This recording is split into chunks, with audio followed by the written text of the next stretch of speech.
everybody, this is Michelle with Creative Operation, and I wanted to share with you a project that I made using a tutorial from Jacqs Scraps.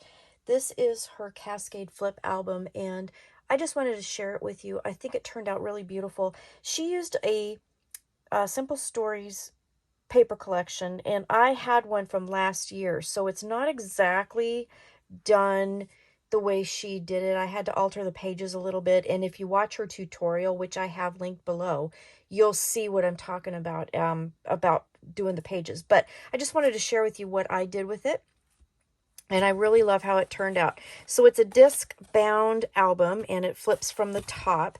I used some leftover Happy Planner discs that I had in my stash, and then, like I said, this is a collection from 2022, Simple Stories, Simple Vintage Christmas Lodge, and I made the album. Her album had an acetate cover. I didn't have any really nice acetate, so I used cardstock, and I just layered it with, I used black from Country Craft Creations. I layered it with a little bit of red, and then I used my pattern paper on the front.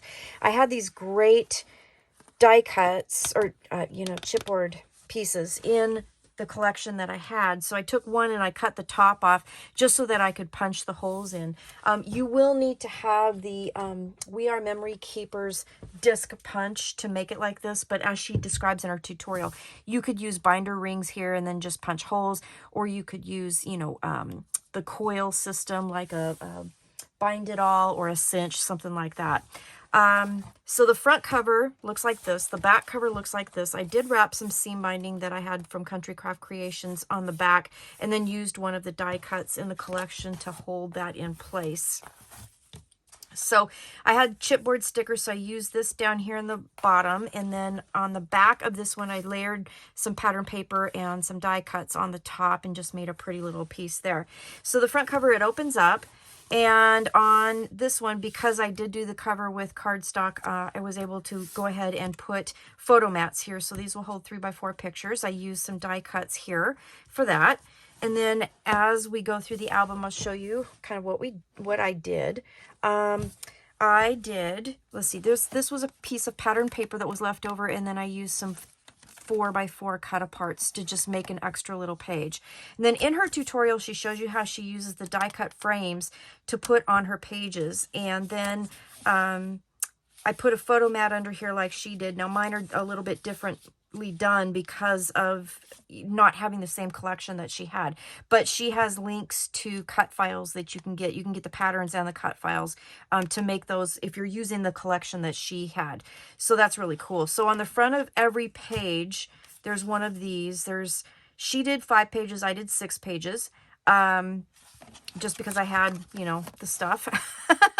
So I did. And on the back of this one, I used a piece of pattern paper and it created a pocket, and then I just put some tags and a little photo mat, little die cut tags and things like that in the pocket. But that's what I did there. I did layer one of the tags from the paper collection here just on the top of the pocket. So here's the next page. So again, I had the sticker pack too, so I was able to put the sticker pulls there, so that helps me get these photo mats in and out, but it also adds a little decorative thing as well. So I left the fronts kind of plain. This one I did add a die cut, but on the back is where the fun stuff is too. So she showed you how she made this great waterfall, and so I just left mine plain on the inside for lots of photos. It does have a magnet closure. Here's one of the pages from the 6x8 paper pad, so I put that there, and then on the back I just added a photo mat with one of the stickers, and I did use some talc behind it to make sure it didn't stick, so I could put my picture underneath there. So on this one here, another photo mat and another chipboard, and yeah, I'm not going to pull that one out, but it does pull out. And then I did add another little piece of chipboard there in the corner.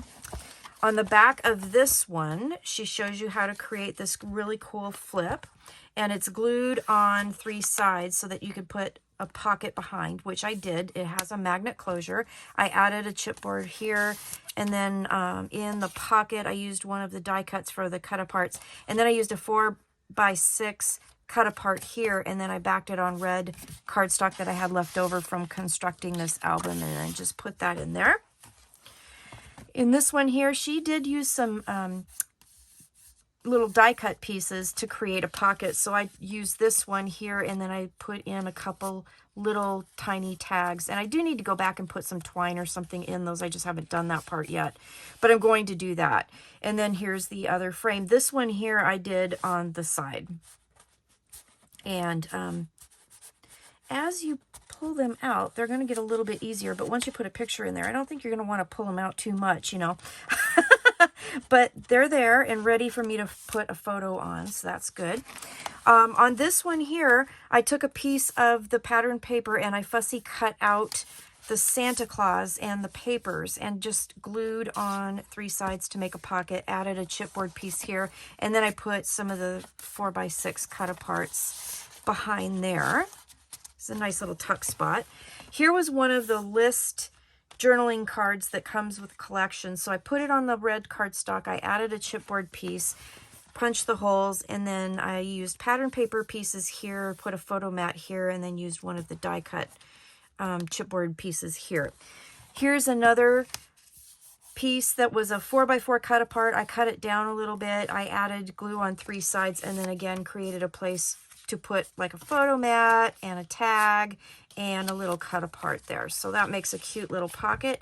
Then we have another one of the frames here, and this again comes out with that little tab. On the back of this one, this is a pretty cool little flip. So it opens up.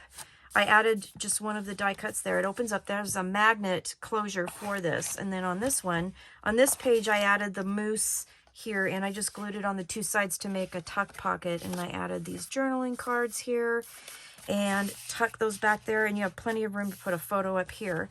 Then you have these 2 pieces here on the side. They flip out like that.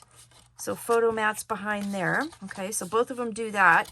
And then I've got 2 photo mats here, and these are some of the die cuts that come with the collection that I had, and I just layered them there to say Merry Christmas. So I thought that was fun. So then these fold up like that, and then that closes like that.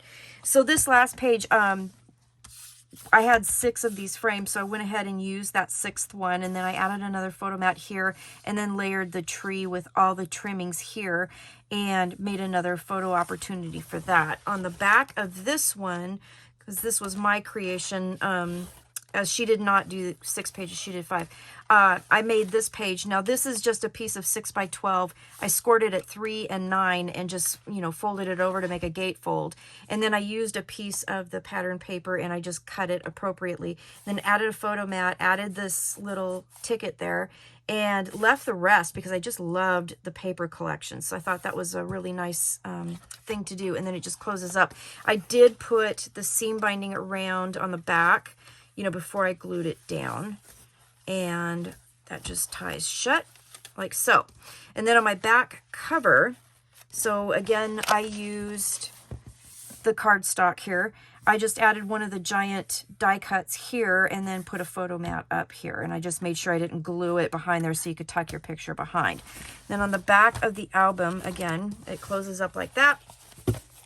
And then there's the back. And then I just used my seam binding to tie it all shut. So I don't know if I'm going to put any kind of like a tassel or anything on my rings. It is a Happy Planner ring, so it does have the hole there with the heart. So I might do something. I haven't decided yet.